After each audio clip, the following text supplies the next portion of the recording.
Office ছুটির দিনগুলো আমরা কিভাবে কাটাচ্ছি তার ভিডিও শেয়ার করব বলেছিলাম। তো আমাদের অফিস ১ সপ্তাহ বন্ধ ছিল এবং এই ১ সপ্তাহ প্রতিদিন সকালবেলা আমরা বাইরে ব্রেকফাস্ট করেছি। আজকেও এরকম একটা দিন আমরা বাইরে দুজনে ব্রেকফাস্ট করতে যাচ্ছি। সকালবেলা ঘুম থেকে উঠে রেডি হয়ে চলে গিয়েছিলাম চট্টগ্রাম মুসলিম হোটেলে, যেটা হচ্ছে লঞ্চ ঘাটে। তো আমি এই হোটেলটার অনেক রিভিউ দেখেছি, খাবার ভালো শুনেছি, কিন্তু এত দূরে আমার কখনো আসা হয়নি। আজকে সকালবেলা আবার আমরা খিচুড়ি খেতে চলে আসছি, বিফ খিচুড়ি। আর খিচুড়ি পাওয়া মাত্রই আমি দেখছিলাম বিফের সংখ্যাটা কীরকম। তো আমাদের ম্যাক্সিমাম ভিডিওতে দেখবেন যে আমরা খাওয়া দাওয়ার উপরেই আসি, আমরা খাই খাই করি, আমরা খেতে ভালোবাসি। আর আমরা দুজনই আসলে অনেক ফুডি, যার কারণে আমাদের প্রত্যেকটা ভিডিওতে কম বেশি খাওয়ার দৃশ্য থাকে। আর এই যে লেবু নিয়ে শসা নিয়ে সকালবেলা একটা বিফ খিচুড়ি, খুবই মজা। আর এখানের চালটা খুব ভালো ছিল, একদম খিচুড়িটা পুরাপুরি ঝরঝরা ছিল। দেন ১ কাপ চা নিয়ে আমরা আমাদের সকালের ব্রেকফাস্ট শেষ করলাম। আর আমি কিন্তু চা খাই না, যার কারণে আমি সকালবেলায় একটা ডিউ নিয়ে নিয়েছি। এইসব ড্রিঙ্কস খেতে আমার কোনো টাইম লাগে না, মানে আমি যে কোনো সময় এই টাইপের ড্রিঙ্কস আমি খেতে পারি। আর আমার হাজব্যান্ডকে বলছিলাম ওদেরকে বিলটা দিয়ে যেতে বলো, দেন বিল পেইড করে আমরা বের হয়ে যাব। আর খাওয়া দাওয়া শেষে এই জিনিস পেয়ে আমি খেতে খেতে বের হয়ে গেলাম। আমরা এখন যাব মূলত গিফট কেনার জন্য। আমার মেয়ের ফ্রেন্ড, স্কুল ফ্রেন্ড, ওর হচ্ছে আজকে সন্ধ্যায় বার্থডে। তো আমরা তার জন্য গিফট কিনতে যাচ্ছি। এবং বরিশালে গিফট কিনতে গিয়ে আসলে আমি অনেক হতাশ হয়ে গেছি। একটা খেলনার দোকান ছিল যেটা থেকে আমি সবসময় বাচ্চাদের জন্য খেলনা কিনতাম, এবার গিয়ে দেখলাম সেই দোকানটা কেনই যেন বন্ধ হয়ে গেছে। তো ওর জন্য আমরা অনেক জিনিস দেখছিলাম, কিন্তু পছন্দের মতো কোনো দোকানও পাচ্ছিলাম না, আর পছন্দের মতো কোনো গিফটও পাচ্ছিলাম না। বরিশালে যদি এরকম কোনো দোকানপাট কারো পরিচিত থেকে থাকে যেখানে বাচ্চাদের জন্য খুব ভালো খেলনা বা গিফট পাওয়া যায়, আমাকে অবশ্যই জানাবেন। আর এখান থেকে একটা গিফট কিনে আমরা বের হয়ে গেলাম। সন্ধ্যার পরে এই যে ড্রেস নিয়ে নিয়েছি, এখন আমরা রেডি হব। এটা হচ্ছে আমার ড্রেস আর এটা হচ্ছে আমার মেয়ের ড্রেস। দেন হচ্ছে মেকআপ শেকআপ করতে চলে গেলাম। এই ড্রেসটা কিন্তু আমার খুবই অপছন্দের একটা ড্রেস, অনলাইনে এনে পুরাই ধরা খেয়েছিলাম, কিন্তু মনে হলো যে একদিন পরেই ফেলি। এটা আমার এখনও পরা হয় নাই, যদিও অনেক আগে আনা ছিল ড্রেসটা।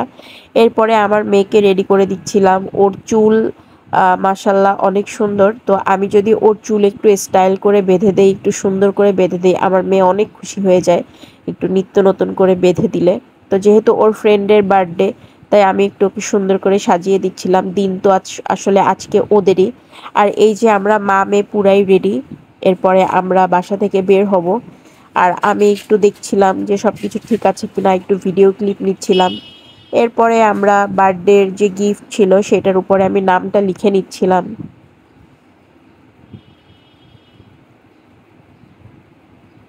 আর এরপরে আমরা বাসা থেকে বের হয়ে গেলাম। দেন হচ্ছে আমরা রেস্টুরেন্টে চলে আসলাম। মূলত রেস্টুরেন্টে বার্থডে পার্টিটা হবে। এখানে হচ্ছে বাচ্চারা এসে পুরাই হইচই করে ফেলছে। ওরা আসা মাত্রই সবাই একদম আনন্দ উল্লাস, লাফালাফি ঝাপাঝাপি, বাচ্চারা এক জায়গায় হলে যেটা হয় আর কি। আর এই হচ্ছে ভাবি, আর এই যে লাল ড্রেস পরা এটা হচ্ছে বার্থডে গার্ল। আর এই যে সব ভাবিরা ছিল এখানে হচ্ছে ইরার স্কুলের সব ফ্রেন্ডের মাম্মামরা। তো এই যে কেক চলে এসেছে, এখন আমরা কেক কাটতে চলে যাব।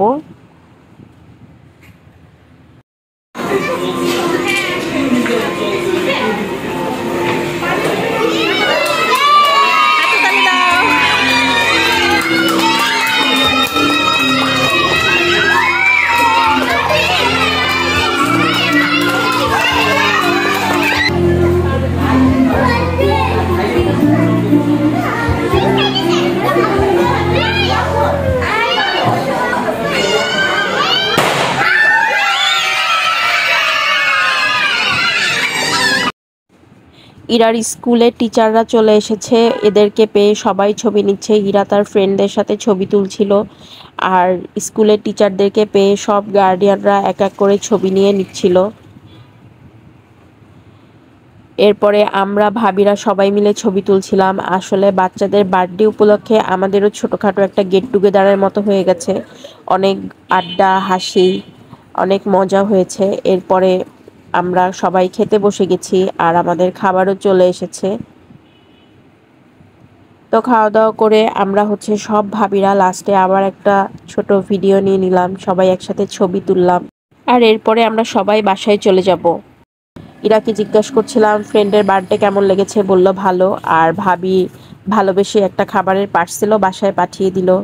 আর এই যে আমরা সুন্দর সুন্দর কিছু ছবি নিয়েছিলাম তার কিছু অংশ। তো আজকের দিনটা এই পর্যন্ত। সবাই ভালো থাকবেন। আল্লাহ হাফেজ।